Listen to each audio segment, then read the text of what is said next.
Welcome back to What Arty Noobs with General Disturbance.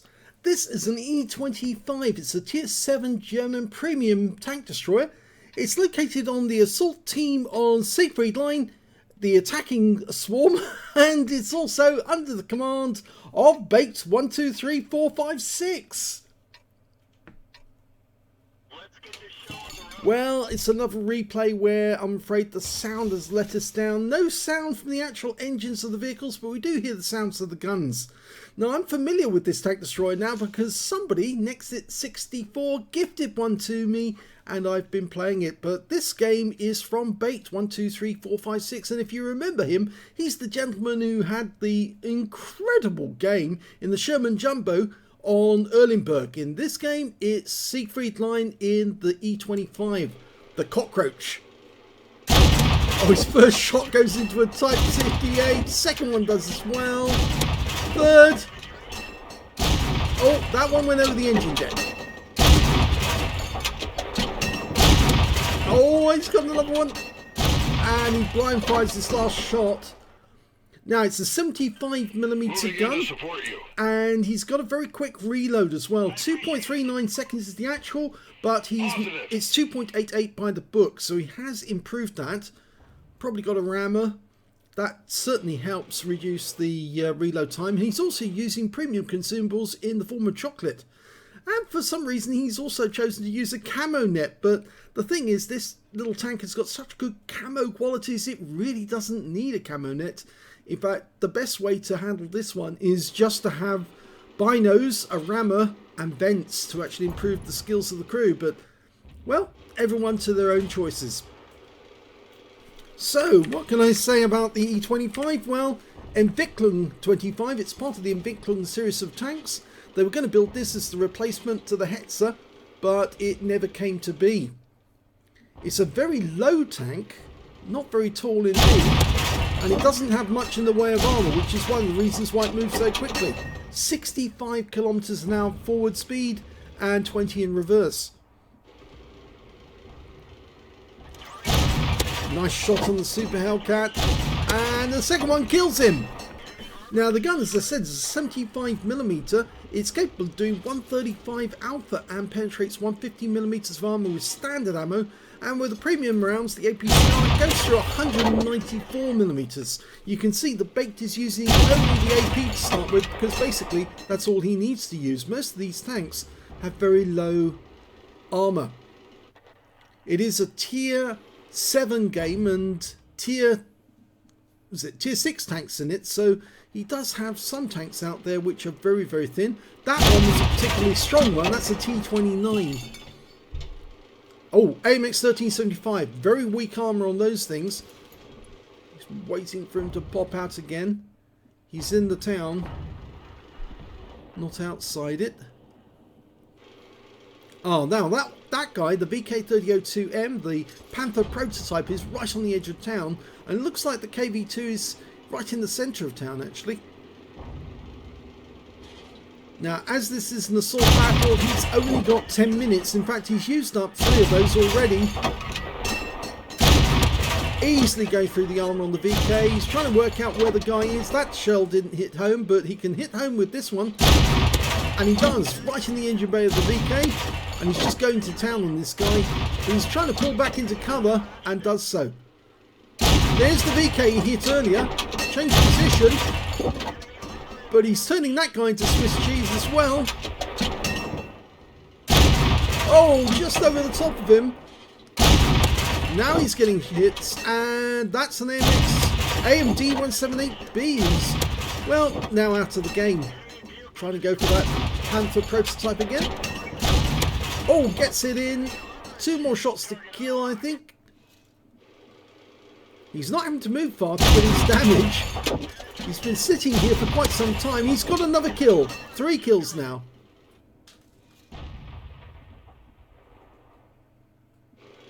Now, you get a huge ammo capacity, 60 shells in this game. But I think if you want to keep an eye on the shell count, he's running low on AP now. So he's going to have to start digging into his APCR now. And look at that, it's just going straight through that tank, and another kill. 4 kills. Now he's shredding the Black Prince, who pulls back into cover. Now they're keeping parity with the enemy team at the moment. Both got 8 kills each. And potentially he's got 20% of the enemy hit pool, which means he might have a high caliber. Of course, he's got 3,208 hit points of damage, which is quite a lot at this level. But there's some serious opponents out there still, and he's lining a shot up on the Black Prince. Dives into view. Now that KV2 is a one-shot if he can get the shell in the right spot. Terribly sorry about this, engine noise is not there. Some games it works, some games it doesn't. We just don't know why we're not getting it. We've tried running it without mods, we've tried running it with the mods, but there's no explanation as to why engine sounds come on some replays and they disappear on others. Okay, he's got a shot there on the T29. Just... There's a bunker, I think, there nearby, and that might be what's preventing him getting a clear silhouette. Oh, she should be clear now. He should be able to shoot him now. Gets it in the engine bay, gets a high roll, low roll. Oh, he's got a fire! Premium fire extinguisher went off. One more shot to kill. Bounce that one, get another one. That's it, he's got the kill. That was the most important opponent. And in fact, now they're down to just 4 teammates left. And there's only 3 minutes, 30 seconds left on the clock now. So he's gonna have to go some if he wants to get this win. He's got 5 kills, but none of his other teammates still in the game have any kills whatsoever. So it looks like he's gonna have to do all the work himself if he wants to win this game. The MT25 is up closer to the town, so he's spotting for us, and the AMX 12 ton, he's going back out into the field, and there's no real reason for him to do that. He's now only got 14 rounds left. I don't know if you've been noticing that, but he's been blasting away. I thought he would use a lot of ammo on the T29. The Black Prince comes into view. Okay, he's just checking his loadout. Yes, he can get a shot on the Black Prince, but it'll only track him at the moment, and he doesn't want to waste any ammo, not if he can help it. In fact, ideally, he wants his teammates to help him now, because otherwise he's going to run out of shells. You can see that Bake does have lots of games in the E25. He's got 3 marks on the barrel, and despite the fact that he's got the Christmas camouflage, which is a bit gaudy, it is still a very good little tank destroyer to play. I can tell you, my experiences with it were being, well, pretty interesting to say the least. Okay, he's trying to creep up on the Black Prince, and there's the 2-minute warning.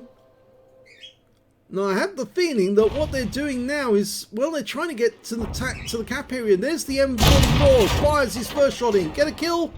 Yes, clips him with his last one and gets his top gun. Now there's an E25 on the outside of town, and now it's 4 versus 3, so they have turned it around.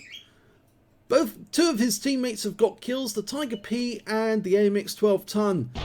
That MT25 still doesn't have a kill, and he's now actually losing hit points to the enemy E25. He's got the Bert in sight, the FB304, suddenly realises he's under fire, and he's now out the game, and that's a Pascucci's.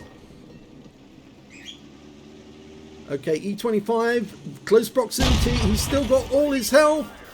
Well, Baked has. The E25 won't any longer.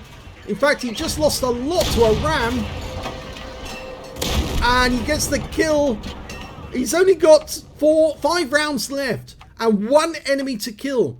That enemy is the AMX 1375 we saw earlier in the game. There's 47 seconds left on the clock. He's got to find the guy. They've got to find him. They can't win unless they find him. And they found him in the town. Here he is. First shot goes in. High roll. Gets the second one in as well. Oh, he's in the cap circle now. Go for the clincher. He gets it. He sets him alight. Then he kills him with his last round. and gets a Radleys and a Fadens in one. Fantastic game there for BAKED123456. And here's the end of battle results of this epic battle, as he says. It really was an epic one. He got an ace tanker in his E25 on Siegfried Line. He got a duelist for taking down 2 tanks who damaged him in the game. He got a fire for effect for doing more damage to the hit points to his own vehicle. A bruiser medal for getting at least 5 critical hits. He managed to get 15. He got a Fadens medal. He killed the last enemy, the AMX1375, with his last round of ammunition. In fact, he was firing HE rounds at the end because he'd run out of the APCR and still killed him though. Got him in the end. He got a Radley Walters medal for killing at least 8 enemy tanks. He got the AMX1375 was his 8th kill. And he also picked up a high caliber for dealing the most damage in the game, and a Top Gun for getting at least 6 kills. And his win rate from that battle was 18,473, which is a very high score indeed. Super Unicum and quite a bit more. So very well done. You can see why he's got 3 marks on the barrel. In fact, if you want to see all the enemy he hit, you have to scroll the page to see all of the damage that they took. Let's have a look at the team score and see where he stands. Well, he's top of the table when it came to damage with 5,737. The next high scorer was the enemy E25 with 2,749, and he also picked up a tank sniper in that game. And the next high damage after that was the T29, which I thought was the most dangerous enemy on that battlefield other than the E25. He got 1,980. When it came to kills, again he's got the top with 8 kills. 4 kills went to the T29, 3 kills went to the enemy E25. In fact, it's surprising that only 4 players actually managed to get more than 1 kill, and the majority of them went to Baked in that game. He got more than half the enemy, basically carried his team to victory. When it came to Baked XP, he managed to get 1,667, which is a high ace tanker for the E25. The next high scorer being the AMX1210, who only got 856. And, well, if you look at that, that's just slightly more than half the amount that BAKED123456 managed to get in that game. And third highest was, in fact, the MT25, who was still alive at the end of the game. He did manage to get patrol duty and 687 Baked XP. He fired all 60 rounds of ammunition in his magazine, got 45 direct hits and 42 penetrations, damage of 5,737 hit points, of which 4,179 broke more than 300 meters. So he was doing a lot of long-range sniping from the edge of the field all the way into town and taking out enemy tanks left, right and center. 4 hits received, 3 penetrations, 1 non-penetration. Well, most of those were towards the end of the game when he had to engage the E25 at close range. 135 hit points of damage blocked by armor. One of the shots from the E25, the enemy E25, did actually not penetrate, and that's why he blocked that figure. 1 enemy vehicle was spotted, 12 enemy vehicles were damaged, 8 were killed, and 47 hit points of damage assistance. Plus he managed to get 6 capture points whilst he was in the cap right at the end of the game, killing the AMX 1375. On a premium count, he earned 111,209 credits from that game, and after repair, ammunition, resupply and consumables, and yes, he did have to fire some premium ammo because he ran out of the other rounds, he ended up with 27,858 credits profit. He got 2,500 XP, 500 for this being a premium vehicle, took away 3,000 in total. That was a truly brilliant and epic battle, no doubt about it. And the clock was against them. It was running out of time. They were desperate to find that last enemy and kill him. And as he was coming in, he was shooting on the move as he was going, because he knew that the clock was running out and he had to get a kill as quickly as he could. He went straight to sniper mode to actually try and pin him down and get the shots on target, and then he just brawled with the guy, and well, that was it. He finally managed to penetrate him with his last round and take not only a Radleys, but a very rare medal for an E25, a Fadens, because you have so much ammo. You don't normally get a Fadens in an E25, so very well done to BAKED123456, and a spectacular game. I hope you enjoyed that replay. I certainly did myself. Please give this video a like, do subscribe to our channel, share it to other people, leave a little comment down below because it feeds the algorithm. And thank you for watching.